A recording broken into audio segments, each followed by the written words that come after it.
muy Tawfekh ju rëy kenn xamul fu mu yem. taamu leen Tawfekh production ngir lépp lu jëm seen wàllu événementiel ngeen bëgg ay direct yu leer image haute définition ay reportage ngeen bëgg également ñu defal leen signal mu mën a jàllal si télé wala site internet wala en différé ba si ay écran géant lépp luy son et lumière Tawfekh production moo fi nekk moo fi mën mbokk yi pour votre actualité en temps réel Tawfekh production moo ci mën ak personnel bu xarañ boole ko jumtukaay yu mucc ayib fépp fu ngeen mënti nekk si biir Sénégal ñépp ñoo leen di teewlu Tawfekh production mbokk yi mooy assurer seen visibilité waaye nag jàpp leen Tawfekh multimédia bu ngeen bëggati ay jumtukaay jëm si wàllu informatique télécommunication audiovisuelle ay sonorisation mais également ngeen bëgg écran géant caméra ay support Tawfekh multimédia est là gaaw leen gaaw ngeen woote 77 251 04 05 Tawfekh production le leader dans son domaine. Lii ñu am lépp Tawfekh sëriñ bi mën a may. gën noo gàtt noo Tawfekh sëriñ bi.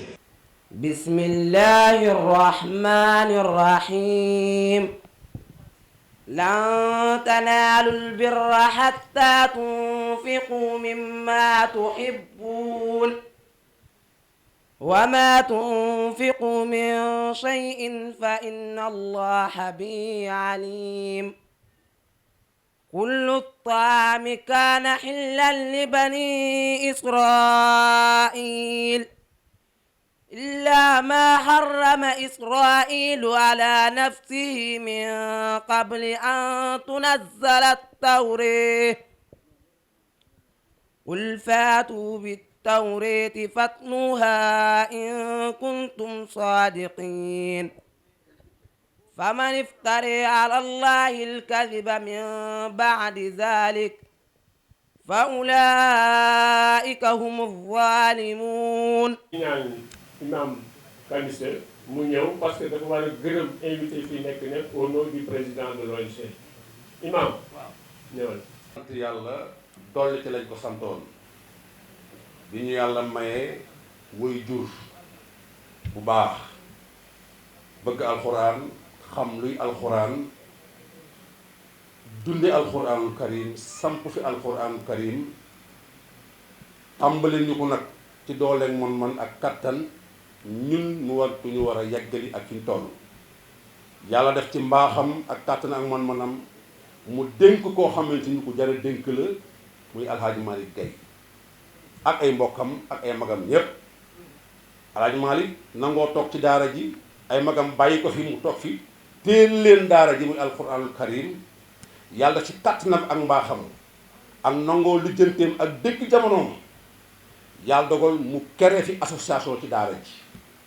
mu dem ba nga xamante ni association bu juddu na taxaw na xelam nàccaat ne nit day dégg jamono ànd ak jamono pour lu tax daara ji ni mu toll mënul liggéey lu toll ni ONG yàlla dogal yàlla may ko mu xalaat ci ba mu ci xalaatee yàlla wërsëgal ko kenn wala ay ñenn waaye ki ci jëkk mooy Serigne Babacar Kane mu waxtaan ak moom ci ONG bi mu jàppale ko ci ONG bi mu toppatoo këyit yi dugal këyit yi yàlla dogal mu antu boobu nag ñépp a ci jàpp mu woo ci ñépp ñoo tey ñu war a mën a lancer ONG boobu ci mbaaxu yàlla suñu borom. taxawu ko yàlla gën koy jàppale di ngeen naar yi ci kaw Omar Gueye moo leen indi si suba ba léegi ñu ngi fii di faj dong yi fanweeri daara ak juróom commencé nañ leen fii gratuite may leen garab lépp sëñ ma doo ko jël delloo ko ONG bi yàlla fay. ok jërëjëf bu ñu nee solidarité ak coopération dafa nekk deux mots muy ñaari baat yoo xam ni benn bu ne dafa am sens te dafa am njëriñ ci bépp askan ak ci àdduna pour mu mën a jëm kanam bu ñu nee solidarité nag ñu bari dañ naan mooy li nga xam ni mooy tënk nit ñi di leen boole mu war a jàppalante ay nit yoo xam ne noo bokk même famille wala ñoo xam ne noo bokk ba quartier bu ñuy yeewoo wala ñoo xam ne noo bokk dëkk wala nu bokk fu ñuy liggéeyee wala noo bokk askan mais dina am loo xam ne moo leen di boole muy cause wala muy valeur mu war a jàppalante ndax bu nee Sénégal mooy Sénégal bi ñuy dund tey ñu koy damoo naa ni yàlla daf ñu defal lu mu defaloo beneen dëkk suñu jàmm suñu cohésion sociale suñu àndin bu rafet li ko waral mooy lan parce que dañuy bàyyante xel te solidarité mooy lan nga bàyyi xel sa morom nga seq moom relation boo xam ne di nga ko taxaw ci dundinam di nga ko taxaw ci nekkinam yenn saa yi nu ni nu bàyyante xel nit ñi naan lu tax bàyyante xel ndax bàyyante xel mooy nga taxaw sa morom muy ci askan wala muy ci dëkkin wala koo xam ne xamoo ko sax ndax yaakaar naa bu demee ci diine ñi jàng diine xam ne ni diine aussi dañ naan kenn ku ne war nga taxaw sa morom jullit ci sa xam-xam wala sa doole wala sa alal wala ci leneen Sénégal nag dimbalante dafay dellu ginnaaw parce que mën bi dafa am doole ku ne sëgg si boppam bi aussi dafa am doole alors que loolu noonu mooy yàq askan boo gis mu dem bay yàqu looloo ko yàq kon tey bu nee solidarité dafa nekk loo xam ne dañ ci war a taxawaat ñu xool ku ne nan la war a bàyyee xel moroomam ku ne nan la war a jàppalee moroomam parce que nga wax nga ñàkk wax képp koo gis muy dund am na loo xam ni moom lay demander am na ñoo xam ne seen wér-gi-yaram moo des am ñoo xam ne seen koom moo des dañu gis nit nga dëkk si koñ sa morom ndóol ba yàlla moo ko nattoo nangu na dogalam mu ngi ci de mais yow loo koy jàppalee mais yow est-ce que yaa ngi koy xalaat gis nit koo xam ni dafa war a dem mbébét dara war ka dem am lu ndaw lu ko gàllankoor si loolu est-ce que yow yaa ngi ko ciy jàppale kenn ku ne muy jóg di dundam mais est-ce que nu ngi bàyyante xel est-ce que ki feebar boo ko fajulee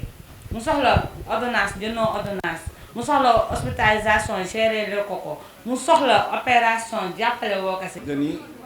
ku mënul bañ war a nangu nag xëy na jamono moo ko indi ndax Thiam da ko wax léegi ku ñuy faral di déglu bu li amee dañ la laaj mbir mi nu mu demee ndax damay faral di wax ni rëdd woo gis ab tomb la woon tey buñ ne Daaru Gay ba mbooloo mi taxaw fi tomb ba mu nga départ woon Jama Cendu Gay ndax Jama Cendu Gay foofu la góor gu tell gu baax gii ñu ko wax El Hadj Amadou Gay Tamba fa la cosaanoo boo ma ne fan la Jama Cendu Gay man la boo jëlee yoonu Pire daw du tolloog 7 kilomètres avant ngay egg Ngaay xoolal ci sa ndeyjoor foofu la Jama Cendu Gay muy dëkk boo xamante ni dafa am taarix ndax ñi ko sos ñu nga jóge woon Sugeer gannaaw ba Birima Fóot Ngoone Latiir Saaye ñoo jëm gis seen bopp daan ñoom dañoo bëgg a nekk ci dugg ci lislaam loolu moo leen fa jële ñu ñëw Jama Cendu bañ fa sampoo diine la ñuy doxal ak lislaam foofu la góor bu tedd gii nga xamante moo waral bés bi tey jii foofu la jógee foofu la cosaanoo foofu la yàlla bàyyee ay foofu la jógee ci ay njaboot ci ay mag ñu baax góor gu ñuy wax sëriñ Amadou Soxna Lay Gay ak soxna su tedd ñuy wax Soxna Ngoone Njaay ñi ñoom meññ góor googu yàlla def bi mu ganee àddina ñu jox ko turandoom ñu koy wax Amadou Kati Saw kookoo ko dugal alxuraan ba mu far iji mu continuer ak moom ba yàlla def mu wàcc alxuraan waaye kenn ku ne xam na ni mag ñi ci biir Kajoor bu yàlla defee ba ñu demee ba wàcc du ñuy laxas fépp fu ñu dégg ñi ni fii kat magum diine nga fa wala borom lislaam nga fa ñu dem fa mun naa wax ni góor gi Amadou Gay Tamba diggante bi mu amee bi mu wàcc alxuraan ci fukki at ak benn jàpp fukki at ak ñaar def na lu toll ak juróom-ñaari at ci tund woowu fépp fa borom soxna doomu soxna nekk wala boroomi am wala boroomu kaamil dem na fa laxasoog yow ba yàlla def mu am fa lu mu fa jëlee bi nga xamante ni am na ñaar fukki at mën naa wax ni boobu motal na lépp lu as gor war a xam wala doomu diine war a xam wala doomu soxna war a xam na ko ci lislaam xam na ko ci diine te mun na ko déngoom tari olof dani doomi mbër jàngil bëri ndax dees la ñam waaw dañ la mus a ñam comme yàlla def na lépp loo xamante ni ci wàllu diine mokkal na ko li ko dese nag mooy mu ñaan ba am ngërëmal waajuram ngërëmal ay mbokkam daal di nag dugg ci lépp loo xamante ni asgor da ko war a sàkku mooy lan dunde lu lew ndax diine dani dunde lu lew ñaan mu nangu mi commencé ci dunde lu lew nag ni mu ko commencé mooy lan dëkk bu ñuy wax Pire Gorée la jëkk a dem Pire Gorée la dem di fa jaay guro samp fa daara waa kër dégg nga maam sëñ Tafsir Abdou Cissé ñu ci bëri jàngal na leen ba ci kii di Moustapha Cissé jaar na ci tànkam mu jàngal ko foofu def na fa juróom-ñaari at delluwaat nag jama cëndu xam ni lu ci mënti doon rek nit day nafaraat mooy lan looy def nga boole ci say mbokk bi mu demaa amaat ñaanu ay waajuram mun leen léegi damay génn réew mi pour seeti feneen mu ne naa dem ñaani wuli ku nekk boo déggee ñaani wuli mooy fan li commencé Kaffrine ba ngay dugg Tambacounda dem na Kaffrine dem na dëkk bu ñuy wax Kousanaar dem na dëkk bu ñuy wax Sancu Malem dem na Sancu ñaani foofu yëpp jaar na fi ba yàlla def mu dugal ko Tambacounda te loolu lépp mi ngi doon wattu boppam di dunde lu lew di wut ndax amin bu rafet bi yàlla defee mu dugg Tambacounda ci njaayum guro moomu ci la ko yàlla wërsëgale benn magu bambara boo xamante ni ci loolu doon yëngu mu jox ko nee nañu fukki pañe guro ni ko jaayal mu jaay ko ci loo xamante ni délai bu gàtt daal di ñëw fay ko mu ne ko yow mi de ku ñu jar a jàppale nga loolu mun naa wax ni moo yëkk ci biddéewam yàlla boole ko ay nit ba tax gouverneur bi nekkoon Tambacounda am ci moom wóolute ni ko yow mii dama laa bëgg nga dugal ci njaayum gerte mu am magasin Maka Koulibantang am magasin fii di Tambacounda mbir miy dox ndax ñaanu waajur dafa am solo nit lu muy sàkku ci àddina na ci ay ñaari waajuram bokk na ci ay mbokkam bokk loolu foofu ci Tambacounda moo tax mu dem ba kër gi mu nekkoon di këru ban def fa ñetti at kër ga nekk étage mu dellusiwaat jama cëndu jël ay mbokk leen kay leen jàppale ma ci liggéey bi yaakaar naa ni ñaan ngaa ngi commencé nangu foofu nag la xamanteeg ñu tudd ay opérateur économique foofu la xamanteeg ñu mel ne ñu mel Ousmane Seydi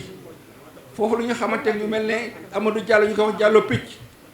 foofu lay xamanteeg ñu bëree bëri ba formé fa ba li ñu tuddee mutuelle dégg nga maam dégg coopérative def fa ab société mutuelle boo xamante ni moom comme moo ci ëppoon ci li mu dugal moo nekkoon président bi foofu la ko yàlla tàggatee muy dem jóge Tambacounda di dem ba Dakar saa yu wutee marchandise ñeenti waxo bu ne day fees dell moom laan indi bon nag mbir maa ngi commencé sax tàggatu loolu nag dafa yokk ndax waxuma dara waaye doomu daara ku musul dugg ci école française yàlla def na ba président Senghor da ko defoon xarit ndax xam-xamam ndax xarañam ndax mun a boole ndax mun a defar mu nekk ci premier opérateur économique yi nga xamante ni boulangerie yii moo ko jëkk moderniser parce que avant ñoom boulangerie ban lañ doon gis boulangerie yi këriñ ak mat waaye ci moom mun naa wax ni ci la commencé indi modernisation ci boulangerie yemul foofu de boo demee ci Pout gii li ñu naan tuddee ci pile tropique Sugelec yàlla ak xariñam moo tax mu am loolu lu am na solo yàlla defaat encore muy dem bay Chine di def ak coopération loolu lépp Senghor moo ko jàppale parce que xamoon na ni kii ku baax la Amadou Gueye Tamba gis ngeen ni opérateur économique la li gars yi wax naan doomu daara bu njàng ma mokkee fu ne mun na faa dem tey jii gis nañu ay doomu daara yu yàlla def ñu nekk ci anam yu am solo waaye buñ na wax ni ci Amadou Gueye Tamba ci la commencé waaye loolu yemul ci loolu waaye ci biir loolu lépp mi ngi dunde wala mi ngi dundal xam-xam mi ngi dundal diine mu ngi dundal tarix mu ngi dundal alxuraan loolu moo tax njaboot yi nekk ci Sénégal gépp këru diine bu ci nekk am nag ñoom jàppante bu am solo waaye am bàyyam dana xoon ni ko dinaa la dénk ñaar na nga nekk nit kuy faggu ak kuy wattu alxuraan waaye nag na nga sagal waa kër Seydi Hadj Malick waa kër Seydi Hadj Malick ak Amadou Gueye Tamba dafa mel ne mburoog soow da ngay boole tuur wala nga boole naan sëñ Babacar moo ci la njëkk a jekkoo 1957 ci Amadou Gueye Tamba ci la demee Màkk boobu jamono caam ku dem Màkk bato ngay dem avion amagul ci jamono bi nga xam ne sëñ Babacar nelawagul ci la daan dem tam sëñ Babacar fonk ko lool ngir baatin ba ngir xam-xam ba waaye ngir tarbiya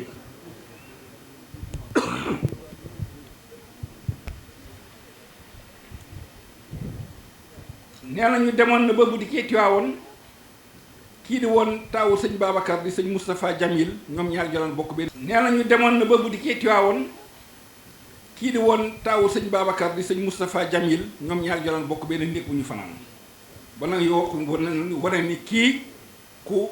jege woon sëñ Babacar bi sëñ Babacar làqu ak Alaaji Mansour mu ànd ak Alaaji Abdou mook Alaaji Abdou waxuma mburoog soo waaye di passé nañu loolu daara ji ak fii bi ko yàlla defee mu samp ko Alaaji Abdou la njëkk a woo moo ci njëkk a ñaan nee na mu ni ko fii de ku fi tari alxuraan yàlla dina la muccal te di nga nekk ku sori kon nag Daaru Gay am na lu mu tekk ci réew mi loolu moo indi lii noonu lañ def ak waa kër sëñ Touba xaritoom ak ñu ngi commencé ci sëñ Abdou Lahad nee na dafa dugg express jëm Tamba saxaar gi fees mu gis sëñ Abdou Lahad te boobu sëñ Abdou Lahad nekku gi xalifa waaye bi mu ko gisee rek mu gis ni kii nitu yàlla la nee na chaise bi mu toogoon mu daal di jóg ni ko sëñ bi kay toog kooku ni ko waa te mu ni ko déedéet kay toog ñoom ñaar foofu la seen xaritoo commencé ba yàlla dafa mujj ci sëñ Fallou boo dégg ngeen Amadou Gueye Tamba sëñ Fallou moo ko jox tur woowu Amadou Gueye Tamba ndax nee na gisoon na ni nekk na nit ku baax fépp foo xamante ni ay diggante dafa ay woon ay xat-xat dafa am ci diggante ay tarixa mu réglé ko moo tax mu ne ko yow yaa ki nga xamante ni yaa ne Tamba yaa fi toogal Tijaan yi waaye yaa fi toogal Murid yi loolu nag dafa sës dafa law ci yeneen këru diine yi boo demee fii di Dingiraay alhamdulilah kooku dina boo di nga ci dugg boo demee dégg nga maam ci askanu Omarien la même chose boo demee fii di Thiénaba la même chose boo demee ci mbokki Layeen yi ñu doon bon nag Amadou Gueye dafa waroon Sénégal dafay nit koo xamante ni ku baax xamante ni dafa taxaw diine waa kër moo leen may courant lamp ya moo ko taal ay doomam juróom ci ay doomam fii jóge nañu fii mu yóbbu leen Jurbel ñu jàngi bon nag yaakaar naa ni kooku naxul ay doomam te xamoon na ne lii àlakul idna. Les partisans du maintien du statut et de ceux de la modernisation. Cependant, malgré la différence d'appréciation des uns et des autres, on peut noter que le souci d'assurer l'éducation de qualité au centre des préoccupations de l'ensemble des acteurs. L'Institut islamique Darou Salam Gaye, après une analyse profonde de la situation des Daara, en particulier celui de Darou Salam Gaye, décide d'axer sa plaidoirie sur la défense de la cause des enfants issus de familles diminuées, en cherchant à leur assurer une éducation et une formation adéquate pour le développement des compétences. Le Daara Darou Salam Gaye est un legs de notre feu El Hadji Amadou Gueye Tamba, dont aujourd'hui la pérennité est assurée par notre khalife El Hadji Malick Gaye des lieux. Depuis une décennie, il assure le fonctionnement du Daara. On est une association en 2015 et en 2024, nous avons décidé d'en faire une ONG, dû le lancement aujourd'hui. La mission de l'ONG, elle est constituée à une prise en charge sociale et humaine des enfants défavorisables. Nous voulions, au-delà de l'éducation religieuse, les donner une opportunité d'avoir une insertion socio-professionnelle et un développement personnel.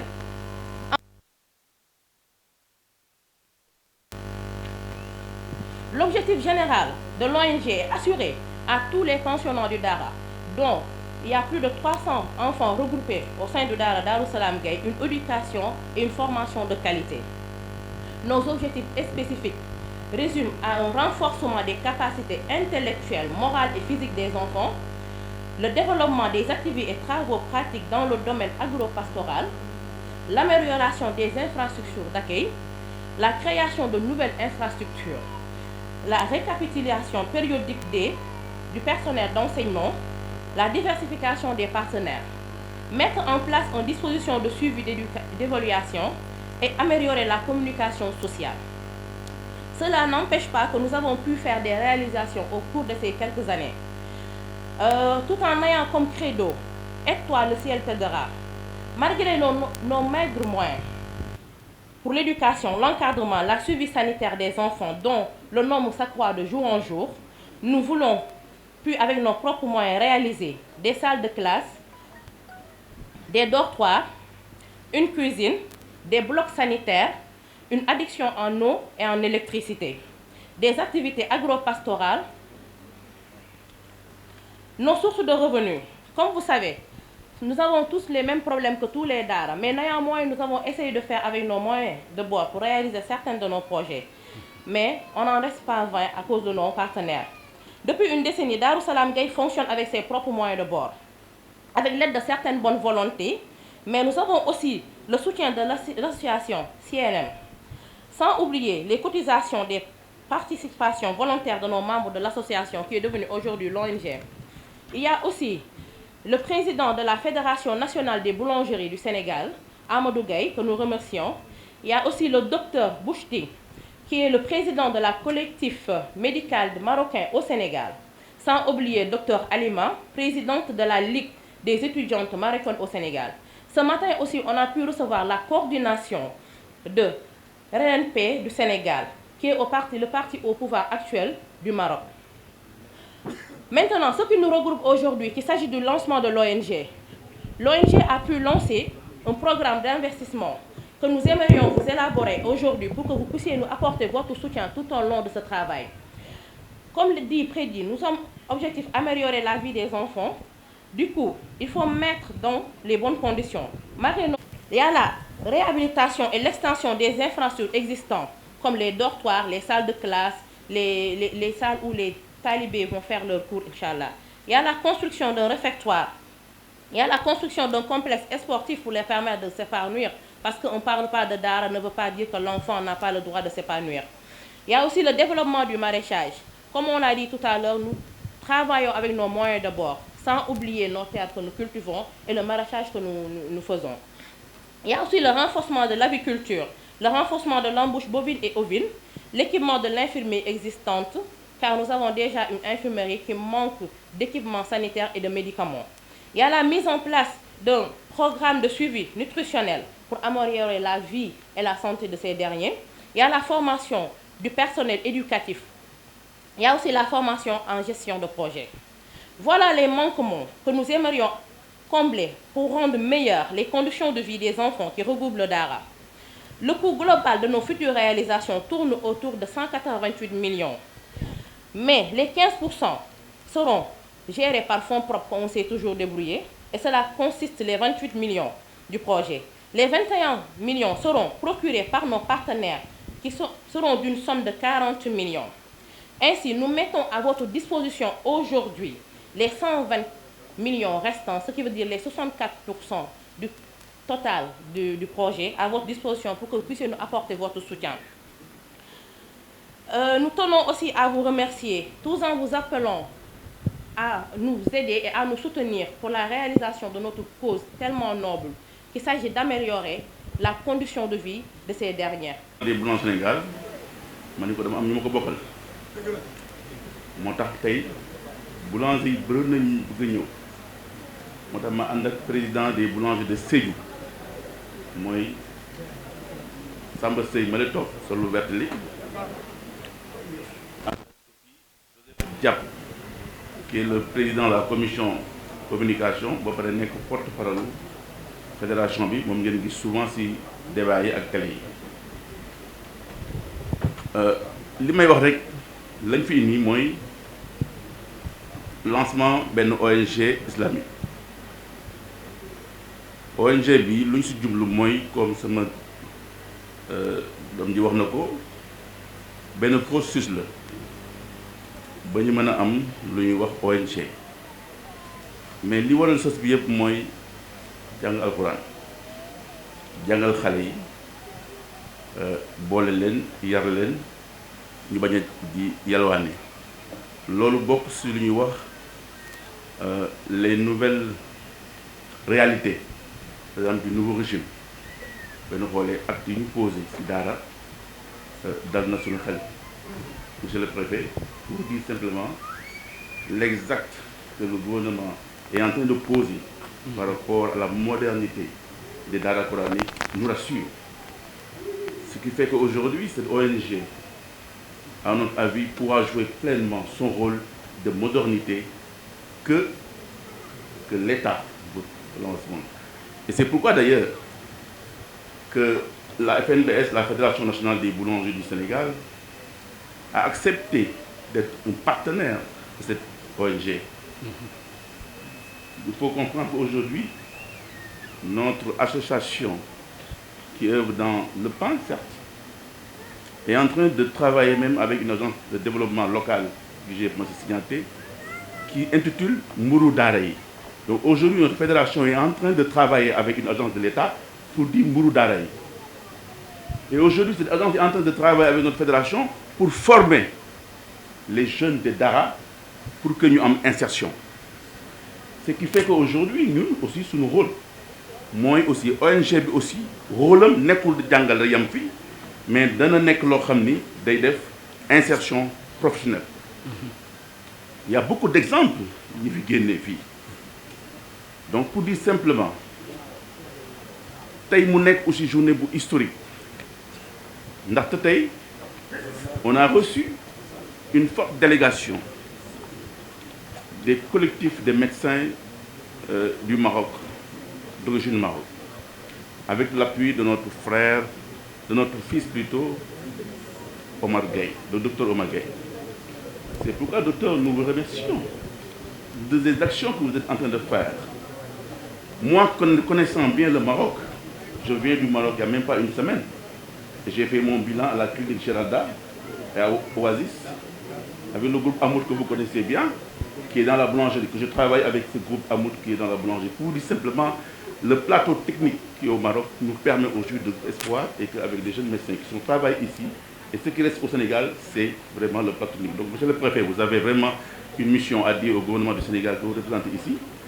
que certes, nous voulons développer notre médecine sénégalaise qui ont vraiment bien, mais il faut que quand même le plateau technique soit fait. En gros, ONG bi tey li ñu bëggoon rek mooy ngeen ñëw kenn mënul def dara te amul mbooloo moo tax bu ñu invité ñëpp partenaires yi ngeen ñëw ngeen jàpp si duus loxo parce que sëñ Modou Gueye moom kese mënul def lépp fin bi aussi mënul def lépp te yëf yi moomatuñ ko moom alxuraan bi lay gën a féetewu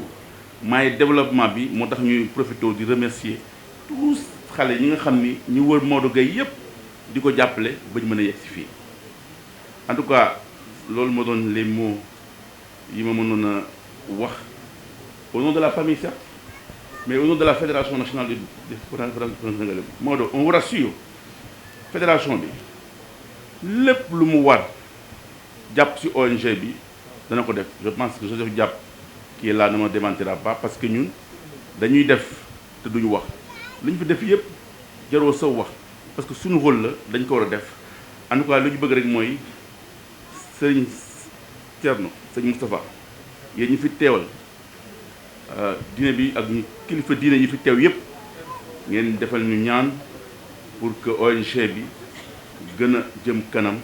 parce que seen relation may nañu ko wasalaam merci beaucoup. À la fin d'une journée exceptionnelle,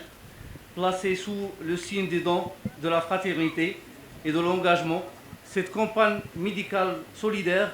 organisée à l'occasion de lancement officiel de l'ONG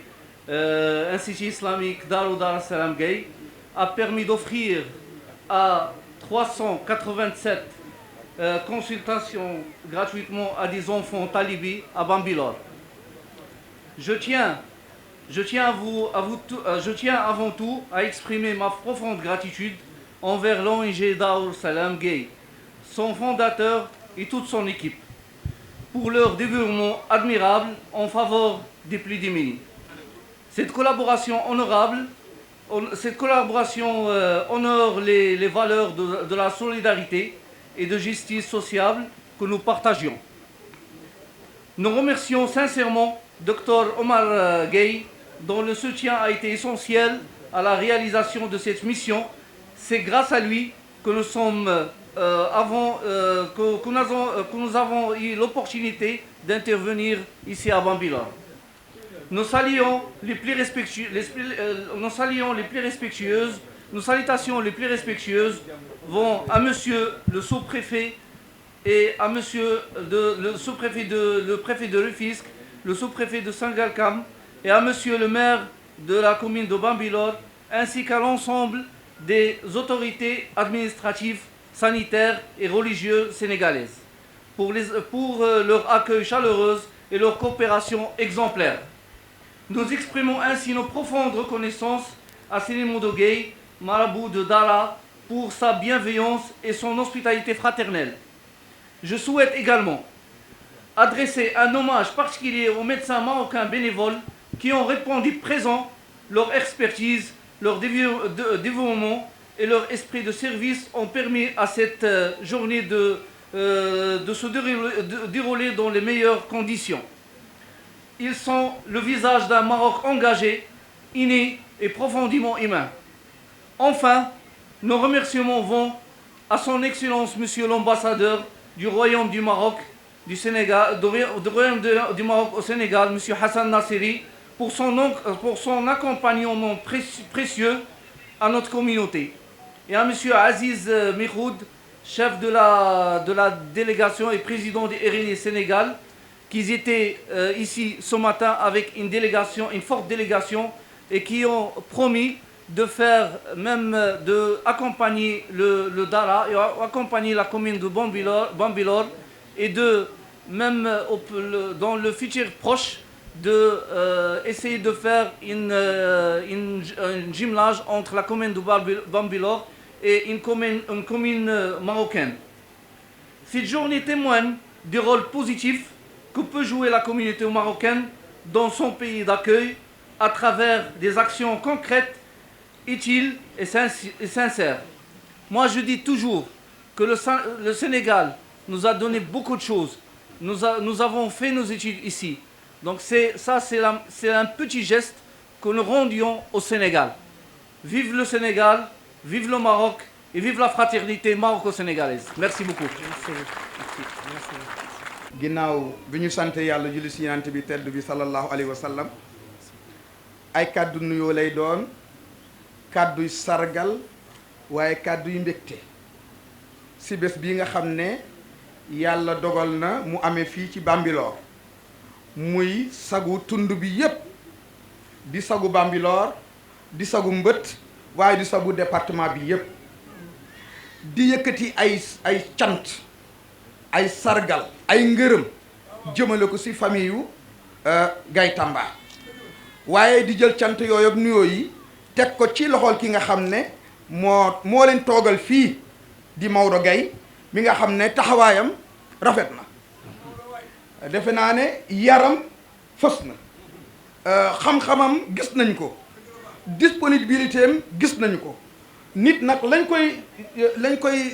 nawee mooy njariñam rek soo noppee njariñ sa askan rek sa mission jeex na mission bi rafet na ndaxte lii yëpp day dellusiwaat ci askan wi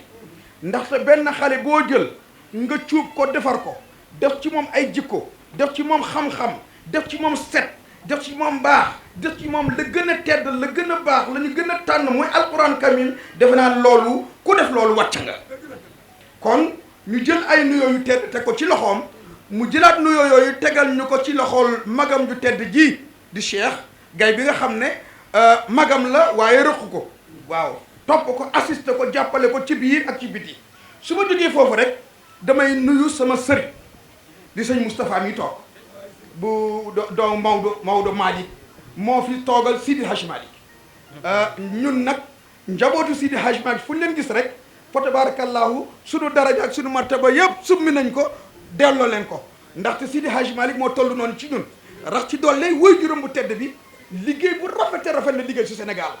baax na yaatu na waaye modèle la ci Sénégal maamam defe naa ñëpp xam nañ ko kon ñu nuyu ko bu baax su ma jógee foofu rek nuyu sama mbokku sëriñ yi daara yi nekk fii yëpp waaye wëlbatiku si sama mbokku waa kër sëñ Touba yi waaw sëñ Mbacke Madina bi ngi nii toog mbéy di fa liggéey bu rafet ku ñëw mbéy di nga gis liggéeyam waaye mu dend ak sëñ Abdou Karim Bousso bi nga xam ne mi ngi moom tam mi ngi Wayambaam di fa liggéey bu rafet Bambilor di nuyu accord bu baax a baax sëñ Bassirou Mbacké bi nga xam ne moo nekk Wayambaam liggéey bu rafet la liggéey waaye di nuyu ki nga xam ne moo ñu dalal nekk suñu njaatige fii de Cheikh Ahmad Tidiane Mbacké waaw xam nga loolu rafet na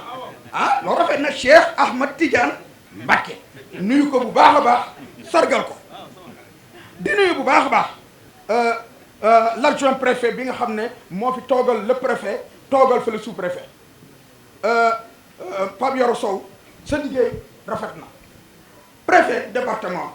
ñun ñi nga xam ne ñoo nekk ci département bi di am lu mel nii ak lu dul mel nii yëpp jël nañu ay cant yu rëy teg ko ci loxol préfet ndaxte bi mu ñëwee ak léegi noppalawul toogul waaye relevé na le défi ba ñun ñëpp ku si nekk gis na sa bopp ci biir préfecture bu Tëngéej waaye sous préfet bi nga xam ne mi ngi fi gàttandu préfet liggéeyal ko jàppale ko assisté ko teg ko ci yoon moom vrai wax dëgg yàlla liggéeyam moom tamit rafet na mooy Mamadou Diouf maa ngi koy wax nag Dioufeen yeeg séeréer yi ñu ngi commencé bari si Sénégal waaye tugalóor yi ñoo leen ko toléreel alhamdulilah rabbil alamin nuyu ko bu baax waaye di nuyu ki nga xam ne mooy parrain bés bi di Pape Sow liggéeyam ak taxawaayam rafet na defe naa Pape Sow bi mu nekkee njañ di liggéey su liggéeyam rafetul woon su yar amul woon yar suñ ko ràññewul woon defe naa su laajee meeg Sangalkam bi kenn du ko jox waaye liggéeyam rafet na ci biir ak ci biir am na yar am na teggin te ndombal tànk bii fëqul ba tëdd loolu occasion la si lu mel nii nga sant leen gërëm leen waaye di nuyu di sargal di féliciter suñu gouverneur de Kaffrine mooy sëñ Babacar Kane xam naa ne soo ñëwaatee fii tey doo sëgg sa baat ci kaw ndaxte lii nga fi liggéey ba tey ji empreinte boobu mu ngi fi xam nga nekk ci département ñun namee la fa ba nga am promotion nga jóge fa nga dem lu mel nii di amaat nga solaat sa dal la ñëwaat en tant que invité xam nga ne rusuloo soo fa liggéeyoon liggéey bu ñaaw doo fa delluwaat kon man sama kaddu ak kaddu département bi yëpp ñu ngi lay sant di la féliciter dem rek laa la yéene message félicitation bi ma ko gisee nomination bi sama xol dafa sedd parce que man ku jaar Bambilor rek bëgg naa soo jógee fii ca kaw rek nga jëm bëgguma mukk nga wàcc suuf te ci kaw rek nga jëm jërëjëf di nuyu bu baax a baax ki nga xam ne moo fi représenté ministre de la femme xam naa ne ñëwagul sama xarit xam ngeen ne ministre de la femme sama xarit la kenn la liggéey ci réew mi nag liggéey bu rëy ba nga xam ne tey bi ñu ñëwee ñu jëlaat ko jox ko ndombal tànk bii mu yelloo ko nag moom ko xam ko di liggéey bu rafet lu mel ne fu mu am yónnee na délégation xam ne ministère boobu ministère bu dis la waaye di ko nuyu di ko sargal di nuyu bu baax a baax le maire de Bambilor nekku fi xam ngeen ne su fi nekkoon kenn du ko fi ji su fi nekkoon kenn du ko ji waaye xam naa ne AG mi ngi fi di nuyu waa Pastef yi ñu ngi fii waaye di nuyu sama chef de village bi nga xam ne mooy président chef de village département bi yépp mi ngi nii toog fii la yendu wax nañ ko fii la yendu lay wane ne lii moomeelam la moo ko moom am na ci taxawaay bu rafet waaye di nuyu bu baax Omar Rémy Touré bi nga xam ne mooy président conseil d'administration bu FONGIP waaw di ko wax ne ñëw bi mu ñëw ci seen département bii bég nañu ci kontaan nañu ci parce que xam nañ ne financement buñ la indil rek di nga ci xalaat Bambilor bëgg nañu financement bu Bambilor département bii mu gën a bari ci FONGIP parce que chômage bi bari na fi ñii bëgg financement bari na fi jigéen yaa ngi fi am projet yu dul jeex daara bu nekk am nga projet kon lii su ko ñoomee fekk ci lii loolu dinañu bët lool te dañu mën a joxe sunu doléance di nuyu bu baax a baax Oumar Bacha chef président bu cabinet bu président de la République fierté la chef de cabinet président ñoo fekk sa programme sa gox loolu fierté la ñu ngi la si sant di la si gërëm di la yónni ay nuyoo si président de la République ñu ngi koy ñaanal di ko jàppale département bi fii ñëpp ànd ak moom ak politique am parce que gis nañu yaram gis nañu tegginam waaye gis nañu ngëm-ngëmam président kàddoom doo ko dégg bu bari dal na teey na malgré nag séeréer la fa tabarakallahu di nuyu bu baax Serigne Ahmadou Gaye bi nga xam ne mooy président boulangerie yi man sama xaritu bopp la kon xam nga li yonent moo wax ne àll wala du sirru abihi xam nga loolu ñëwaat na doom mooy secret waajuram xam nga tey ni waajuram nekk wat boulangerie tey mu am tey moom mu ñëw doon na ko nekk président boulanger yëpp fii yëpp jël seen kàddu teg ko ci loxoom xam nga ni sàccu ko daf koo donn te tugalóor nee na corona ka moƴƴaani weeɓaani fa tabarakallahu di nuyu bu baax fédération wu mu tudd ci Ousmane Bousti collectif wu mu tudd ci fédération des Marocains de médecins yi di leen sant di leen gërëm je prends les remerciements de toute la communauté de tout le département envers vous parce que aujourd'hui vous êtes venus avec votre équipe avec un travail inlassable et soigner notre enfant, notre élève. Cela montre ce que le Maroc a avec le Sénégal, franchement, et vraiment, vous êtes en train de la produire. Et je salue au passage l'ambassadeur du Maroc au Sénégal qui ne ménage aucun effort pour accompagner ces genres de démarches. Donc le Sénégal et le Maroc, on sait qu'on en forme un de par spiritualité et de collectivité, de comment ça s'appelle, de culturel. Fa tabarakallahu par di nuyu bu baax a baax di nuyu bu baax ñëpp dafa naa war na madame Ba bi nga xam ne mooy président directrice su CPRS bu Sangalkam di ko sant di gërëm sant nañ ñëpp sous-préfet wax naa ko dem naa fa Pape Sow dem naa fa ñëpp wax naa leen defe naa nu ñëw ñëpp jaar naa fépp wax naa ñëpp li si des kay léegi comme ONG bi ñëw na léegi na financement yi ñëw rek et ONG financement moo ko yor du def nañu lancement rek jeex na kon les acteurs surtout les FONGIP ak état bi nañu accompagner ONG bii parce que ONG bi suñu ko accompagner demul uniquement si poosu Maodo wala si poosu Cheikh Tidiane déedéet si xale yi lay delluwaat te xale yi ñooy avenir suba xale yii ñooy avenir suba ñoom suñu jàngee mokkal wax dëgg yàlla suñu avenir yi nga xam ñun jeexal nañu ba pare dinañu am yaakaar si ñoom kon sant naa ñëpp gërëm naa ñëpp di sant bu baax presse bi les impro waa Bureau TV ñoom ñëpp ñu ngi leen sant di sant gendarmerie bi di sant sama sëriñ Alaaji Badara Sarr asuya yi waaw samay xarit asuya yi moom samay nit la ñu sama partenaire nañu di leen sant di leen gërëm di sant bu baax sama sëriñu bopp waaw Alaaji Badara Sarr kii nag suñu sëriñ la ndaxte yàlla dogal na bi mu ñëwee fii ñun la jëkk jàngal kon nag war nga fier nag jàngal ay kii ba nga fi mu ne soo jëlee kàddu jël kàddu jox leen lii yàlla dogal la kon sant nañ bu baax gërëm nañ bu baax salaamualeykum wa rahmatulahi taala wa barakaatu. muy Tawfekh ju rëy kenn xamul fu mu yem. taamu leen Tawfekh production ngir lépp lu jëm seen wàllu événementiel ngeen bëgg ay direct yu leer image haute définition ay reportage ngeen bëgg également ñu defal leen signal mu mën a jàllal si télé wala site internet wala en différé ba si ay écran géant lépp luy son et lumière Tawfekh production moo fi nekk moo fi mën ah mbokk yi pour votre actualité en temps réel Tawfekh production moo ci mën ak personnel bu xarañ boole ko jumtukaay yu mucc ayib fépp fu ngeen mënti nekk si biir Sénégal ñépp ñoo leen di teewlu ah Tawfekh production mbokk yi mooy assurer seen visibilité waaye nag jàpp leen Tawfekh multimédia bu ngeen bëggati ay jumtukaay jëm si wàllu informatique télécommunication audiovisuelle ay sonorisation mais également ngeen bëgg écran géant caméra ay support Tawfekh multimédia est là gaaw leen gaaw ngeen woote 77 251 04 05 Tawfekh production le leader dans son domaine. lii ñu am lépp Tawfekh sëriñ bi mën a may. gën noo gàtt noo Tawfekh sëriñ bi.